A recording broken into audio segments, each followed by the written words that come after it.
Welcome to The Road to Zero, a future-proof podcast, as we explore the changing nature of our economy as we look for prosperity and opportunity in not only preserving, but also improving our environment.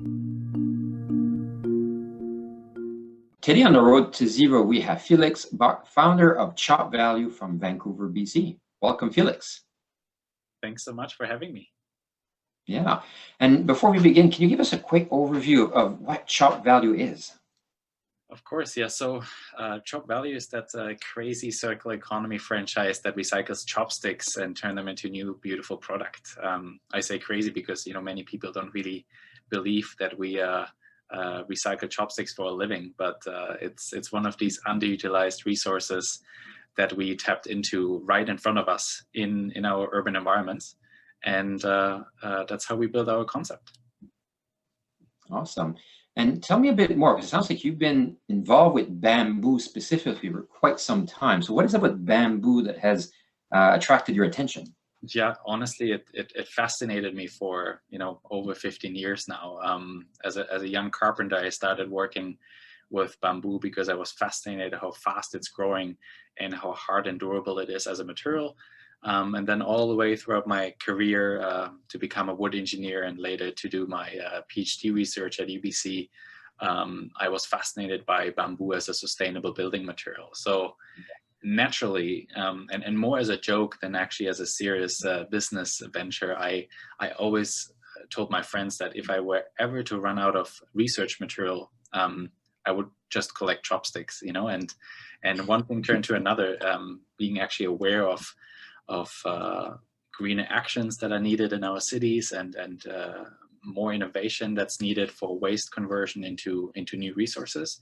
That's when we started collecting up to 100,000 chopsticks per day in our microfactory operation at Chop Value. Wow. Yeah, and in reading your background, I see you had you did your PhD, and was it specifically on bamboo or just the world of creating a sustainable circular economy? What was it you studied exactly? Yeah, it was structural bamboo products in general for sustainable business opportunities. And when I started my research, I really didn't know what I actually meant myself, what a sustainable business opportunity really is. And today I know it's about how do we scale in the most impactful way, meaning, what does impact mean is not only environment, but also community and labor and supply chain. And this is where I looked at Chop Value as the perfect concept on how we can actually replicate our success in Vancouver. Okay, so a bit as a joke, collecting chopsticks, and tell me how this company came about, and just kind of like it sounds like it was kind of a joke at the beginning, but now you've actually got something going and it's actually growing. So how did that come together? You're right. We have something going now. It's really after a few days of just thinking through the supply volumes, it became clear that with over 1,572 sushi restaurants in Vancouver alone, there might be actually potential to roll out a full collection program. And obviously, then you're going through the exercise of naming your idea. I must admit, I'm not a marketer, so Chop Value was obviously also one of the fun realizations, pointing at a mountain of chopsticks that we collected after the first few days or weeks. And then, step by step, by finding success through product design and the material performance and how the story resonated with people and the media, we realized we might be onto something bigger. And even though, part of our brand core values is not to take ourselves too serious and always have fun while solving problems, we are now taking the responsibility that we have to educate about circular economy. We take that quite seriously. So we measure our impact, we make sure we scale responsibly, and that's how we gave that microfactory concept a name in franchising to expand all across North America and hopefully beyond. Wow. So what I hear, the first piece is someone actually goes to the restaurant, basically collects them. So do they kind of save them for you and they give you a bag every week, or what? How does the collection piece work?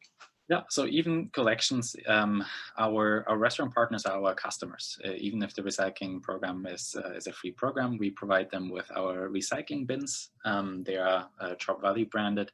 They have a few slots on the top, and then our restaurant and business partners, they just separate the chopsticks from all the other disposables and other garbage. So once a week, our staff visits these restaurants and checks in with them, see how they're doing, collects the chopsticks, takes the weight for the impact statistics, and brings them back to our facility in each of the cities that we're located.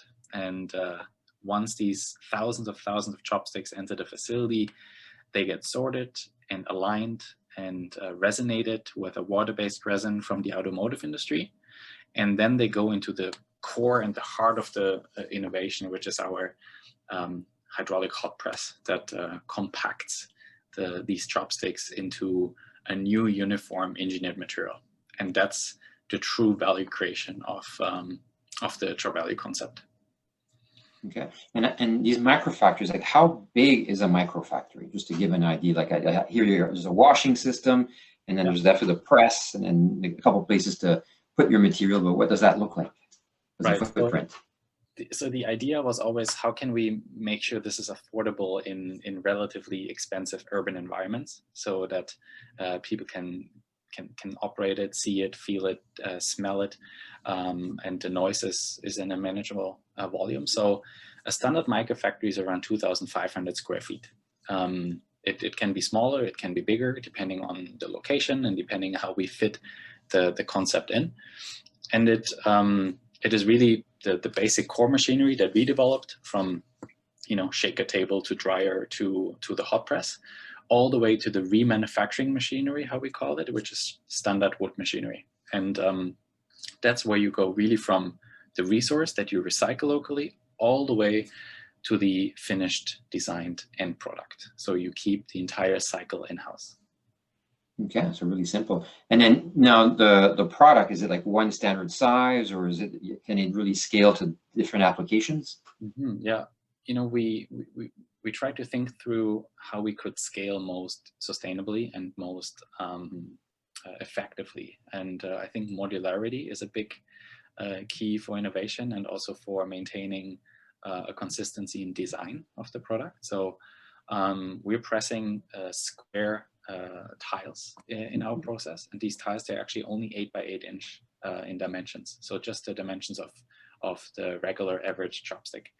And these tiles is then the basic raw material for each of the products we design after that, and that gives it that consistency in brand and quality across all our products. Okay, and can you give me an example of some of your like your hottest selling products, or the ones that are most popular? Yeah, it's these products that people told me at the beginning will never ever make us money because they don't solve the problem. So we sell this wall decor set.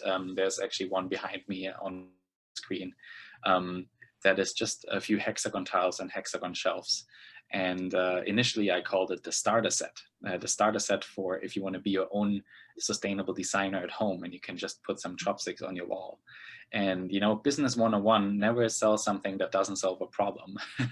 But it's up to today, no matter if we're looking at our partners like Siemens or Nordstrom, it's still one of the best sellers. And of course we have come a long way from the feel-good products to actual functional design products, to home decor, flatware, coasters, all the way to height adjustable desks and restaurant tables for our restaurant partners. So I don't want to say everything is possible, but we're definitely developing in all sorts of areas where performance and design matters, and where you really have a need for sustainability. Wow. And then, for instance, I don't know if it's feasible, do you make like floor tiles? We could, but it's really hard. And that's more kind of a business strategy session, because if the moment you are calling it flooring, you're getting compared to all these keywords of flooring that are maybe, your $1 or $2 a square foot, and people question, what's the difference in value, and you're getting into all sorts of discussions of product and market positioning. So we really tend to develop an end product that is beautiful and directly in use with the end consumer, that tells the story of the brand a bit better. Okay, beautiful. No, I love it. And then how big is Chop Valley? How many, because I hear you have a franchise model. So how many franchisee or how many locations and how far are you spread out? Well, hopefully, when someone listens to this podcast in 2 years, my answer is not true anymore, because we are growing pretty fast. We currently have a location in Vancouver, Montreal, and Calgary, and we're about to expand to the US and to Europe. So it's really one of these learning curves that we are growing by demand. So at this point, we have more demand that we can accommodate for conscious consumers that really want to make purpose-driven decisions when they buy consumer goods or when they buy work from home essentials. And it's a nice movement to actually be part of or even lead when it comes to circular economy. No, that's great. And for example, what so as a business right now, what are you more looking for? Is it more franchise people that want a franchise partner, restaurants that are looking for a place to give their chopsticks, or people just look to buy sustainable products, or is it all three? You can't have it all, but ideally with Chop Valley, we're truly building a community of people who understand what we're working for. And it is both with, educating on recycling and extending the life cycle of disposable resources, not waste. It's also of finding the right fit, the team, the people who would like to franchise our concept in different cities. And of course, with our support, we want to make sure we work with like-minded partners for more sustainable product placements. Yeah, and I love how, because again, there's a mountain of trash out there. There really is, and I love your model of actually partnering with these companies, these restaurants, to being a partner that they reduce their impact, and I hear even like them having tables made from their their junk. There's this whole partnership to create. So is that the key to the circular economy, is finding those key partnerships? I think the key for circular economy is that it doesn't feel like a transaction. We never approach our restaurant saying we want your garbage and that's where the sentence stops. No, like we build partnerships with every single restaurant, and if you want to do that on scale, that's where the local microfactory concept makes sense, because I want to make sure that every franchise owner builds personal relationships with their businesses and restaurant partners that recycle with them, to make sure there's some time and commitment for education. So I think that's how it's going to be successful, because the theory is always easy to tell. Restaurants are so busy and so tight on time and cash, they don't care about green initiatives and recycling. Well, it's really not true. If you can't generalize that way, because I think as a community, you can actually with the smallest actions and every step along the way, you can create impact. And when you look at our 33 million plus chopsticks recycled, I don't think anyone can really question that community impact anymore. Yeah, and I love how it really focuses on that localness of the community, right? That there's you're not taking these chopsticks and sending them to China, and then comes the product. It's really the factories here. They're in the same neighborhood, almost literally, where you could see that vision of it. Yeah, and it's one of these things that I hope people question themselves a little bit more now on thinking about. We have these large industrial factories of, I don't know, producing dairy. That dairy gets shipped, rushed on all sorts of methods of transportation, thousands of miles for packaging, and then after it's getting packaged, it gets packaged in another facility and maybe then branded and then distributed to retailers. So this is just one of so many examples of how scale has actually impacted the environmental footprint of our of all sorts of daily goods, that if we can do our part to actually localize manufacturing on such a scale that we are now working on, I think we're at least doing our part. Yeah, no, I love that. And then So you've got this, and I hear you're really growing this. What else are you working on? What's next for you, or how is Chop Value going to expand, or is this kind of what you're going to run with for some time? Well, you know, we definitely want to have at least 75 microfactory locations over the next few years in you know, US, Canada, and hopefully swapping over to Japan, Taiwan, Korea, and other Asian countries that kind of have a more cultural alignment to this resource issue.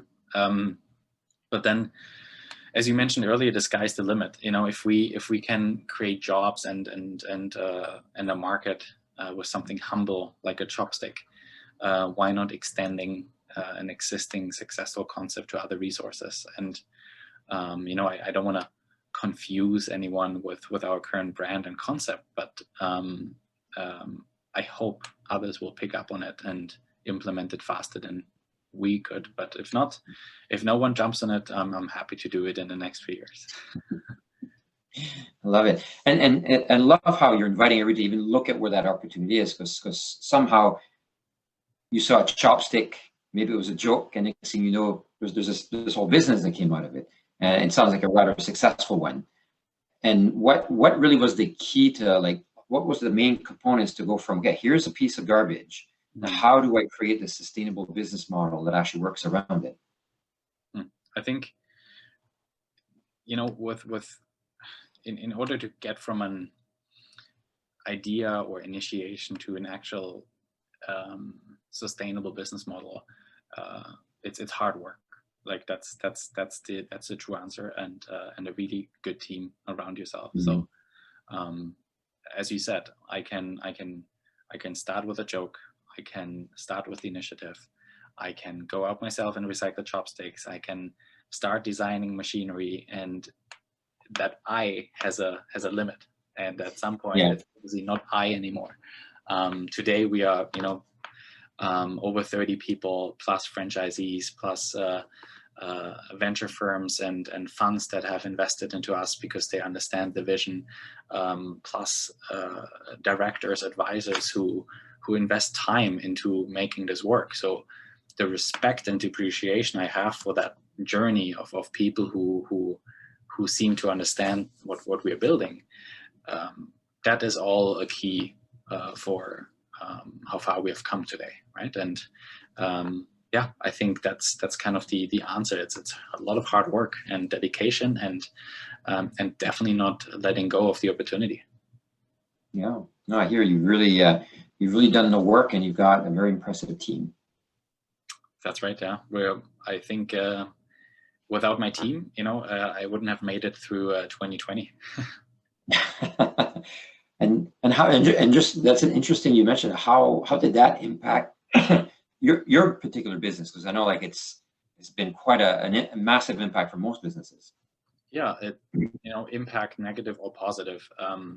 What we have seen across the board is a rapidly increasing engagement, not only internally as a team of how we communicate and how we care for each other, but also a massive engagement with our partners, suppliers, and consumers.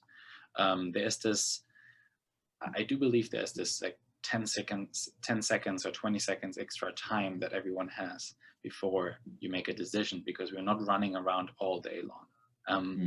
And maybe if you're then having the chance to dig deeper into a value-driven or purpose-driven brand like ours, maybe you have a chance to then really get behind a movement. So if anything, we keep the silver lining of you know, a year of a pandemic or 2 years of a pandemic. We keep the silver lining really in front of us, to grow with purpose. Yeah, and what I hear, like, I don't know if that's exactly what you meant to say, but what I hear and what you're saying is the resilience that comes with having this kind of purpose-driven and community-based business, because it's not just someone you don't know in 2 countries over. It's literally this restaurant that you have this long-standing relationship. So when a bump hits, there's way more resiliency built in those relationships. It's not a quick, like, I'm switching to someone who's cheaper. There's much more resilience built in those bonds. So when it gets hard, people stick around, even if, they might have a better alternative somewhere. 100%. I think that's a really good summary. And I do believe the word resilience comes definitely from a strong sense of responsibility. No matter in what position you are, or if you are that restaurant owner that has a really, really hard time, or if you are a circular economy manufacturer like we are and you have a challenging time, resilience comes always with a strong sense of responsibility, and that's usually strengthened by relationships. Yeah, I love that. Relationship-based businesses. Correct. That's how it's supposed to be, I think. Yeah. Well, sounds it's definitely more fun that way. Well, yeah, and more committed. Yeah. Yeah, definitely. Okay. And is there anything else you want to leave our listeners with today? Well, no, I'm always just very, very excited to share our story. It's amazing to see how far our team has come, and I hope we can pop up in every single city across North America where your listeners are. Awesome. Well, thank you for joining us today. Thank you so much, Nick. Thanks for your time.